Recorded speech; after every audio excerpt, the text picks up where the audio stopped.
Well, hey there everyone, I'm Alona. Welcome back to my channel and you're welcome if you're new here. Today I want to talk with you about questions in English. We're going to have a look at the structure of the basic questions in English, which are called object questions, and we will have a look at subject questions in English. If you want to find out how to form them, stay tuned.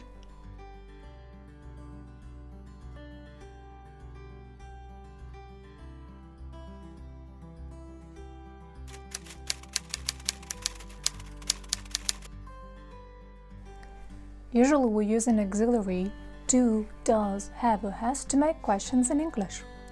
And those questions are called object questions in English. But let's have a look at the structure, which will help you to memorize how to create questions in English. First, you need a question word, for example, what, where, how many, how much, how long. Then you need an auxiliary, proper auxiliary for proper tense.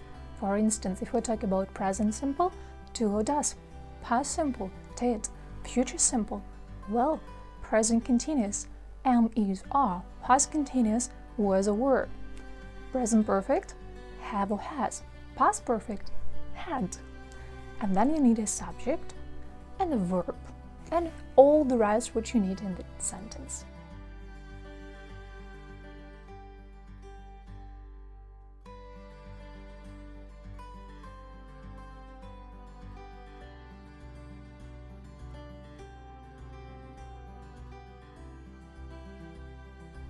Let's have a look at the examples.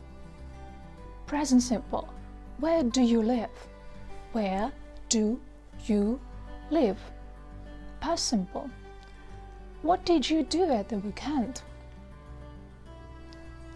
Present continuous. What are you doing right now? Past continuous. What were you doing yesterday at 5 o'clock? Future simple. Where will you live when you retire? Where will you live? Well, and let's look at the present perfect. What countries have you been to? By the way, can you answer the questions which I have just created? Write your answers in the comment section. I would be really interested to find out.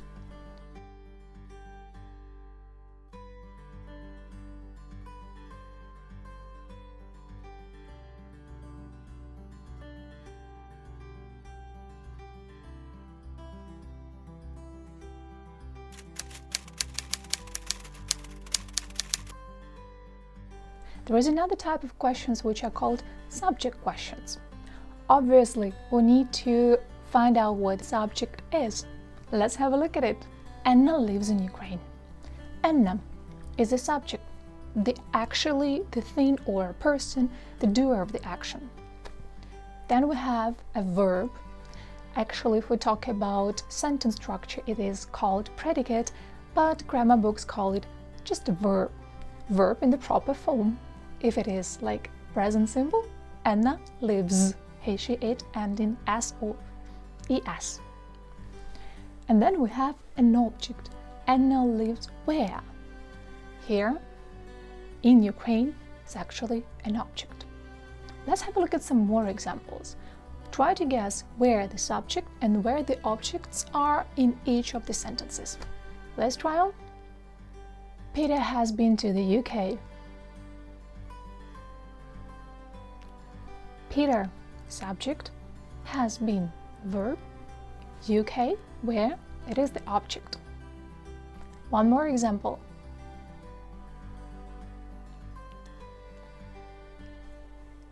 They is a subject, are talking, it's actually a verb with present continuous, because to create a tense you need an auxiliary and a verb with ing in the present continuous. And then to my boss here is an object.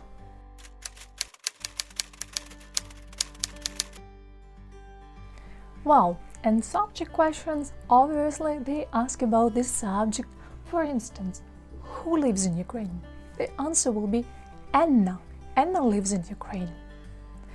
Basically, you just need to delete subject and put who. That's it. To create subject questions in English, you just create positive or affirmative sentence in English. If you need an auxiliary, you put an auxiliary. But usually you don't need auxiliaries for subject questions. Let's have a look at some more examples of other tenses.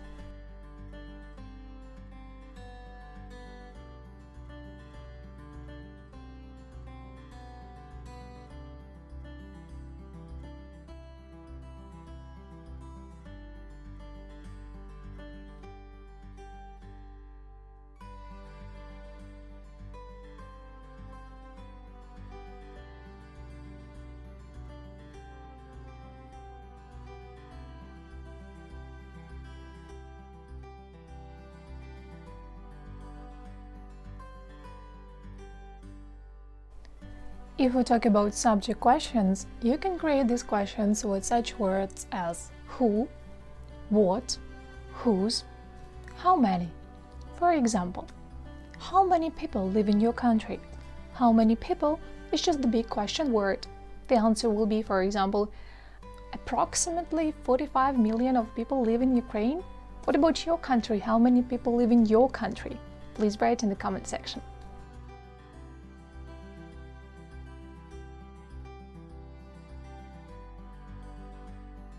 The last thing to be said, who, what, usually it is like he, she, it. That's why we create like he, she, it. For example, who has been to the USA? What causes earthquakes? If we have, for example, how many people, so you should create how many people live in Ukraine, because we're talking about plural. And you know, like the present simple, how many, meaning they, you need to use just a verb with no ending s.